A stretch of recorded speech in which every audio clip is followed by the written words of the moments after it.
Good morning, David. Good morning, Salim. David, we have one of the question, why why it is important an organization to invest in developing its risk culture?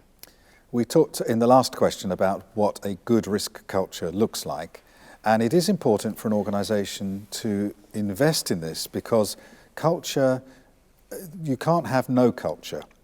Culture happens by accident if you don't invest in it and do something deliberately.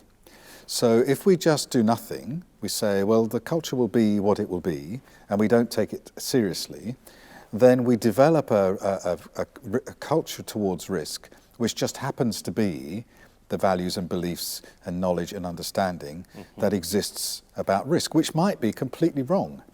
And so it's not that there is no culture. There is always a culture because people always have values and beliefs, and people have a degree of knowledge and understanding. So there will always be a risk culture, both within the organization as a whole and every part of it, the departments and the functions and the project teams and so on. But what we want to do as senior management is to make sure that we have a strong risk culture, that we have an appropriate risk culture, that risk culture is actually managed and led in order to generate a strong risk culture. So it's important that we invest in it because it doesn't just happen that you get a strong risk culture by accident. There is a risk culture if you do nothing. What we need to do is to invest in that and manage it deliberately, lead it deliberately and intentionally to get a strong risk culture.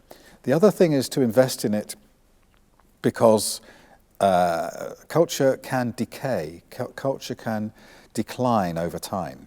So you may have an initiative to develop a strong risk culture in the organization, and you succeed, and then there are strong values and good beliefs and a nice broad knowledge and understanding about risk, which is leading to the right attitudes and behavior, and so people are performing very well in their risk management.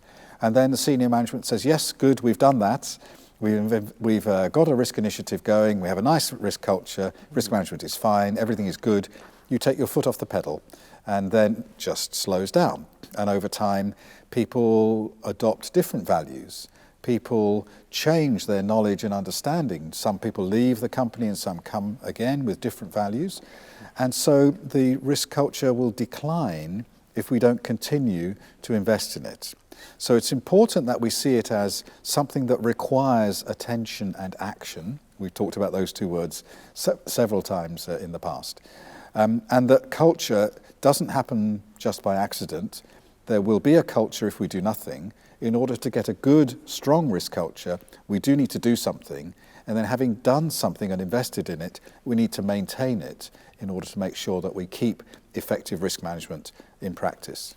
So that means that investment should be sustained.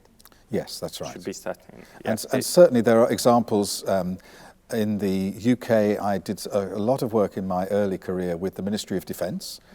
And in the 1970s and 80s, the Ministry of Defence had a very strong risk culture.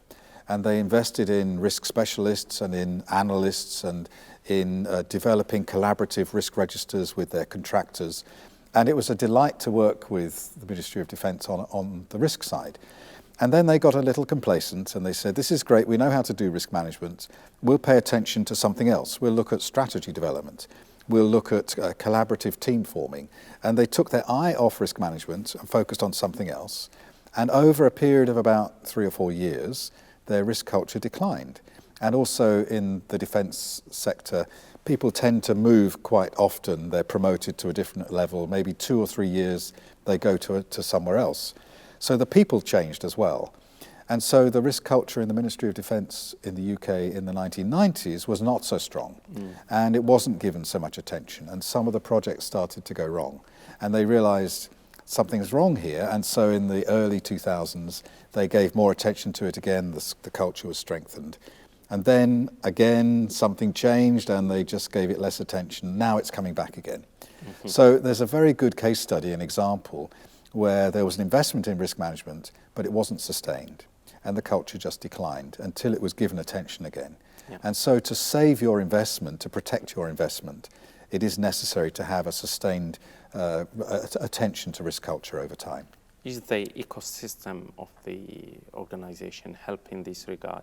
for sustainability of risk culture? Absolutely. The ecosystem, which consists of your values and beliefs, but also of your procedures and of your people and of your policies and of your strategy and of your management, of your communication, all of these different parts of the organizational environment will contribute to the culture and also have an influence on the risk culture. So certainly the whole sort of health of the organization, it's all interrelated, isn't it?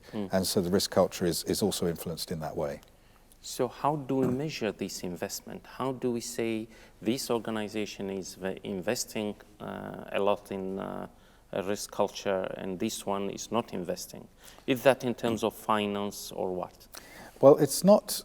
You don't have to worry about investing a lot or a little. You have to invest the right amount. And that depends on your starting position and where you want to get to and how much effort you need to apply to move from your starting position to your desired position. So it may be that actually it doesn't cost a lot of money. All you need to do is to reinforce the values and beliefs that were in place before and remind people and have an awareness campaign. Or it may be that because a lot of time has elapsed since the last time you looked at the risk culture and it's become quite unhealthy, that you need a major initiative and you need to spend a lot of time and money and resource and effort. So it's not about spending a lot or a little, it's about addressing the issue. And I think that will vary from situation to situation. Thank you, David. Pleasure.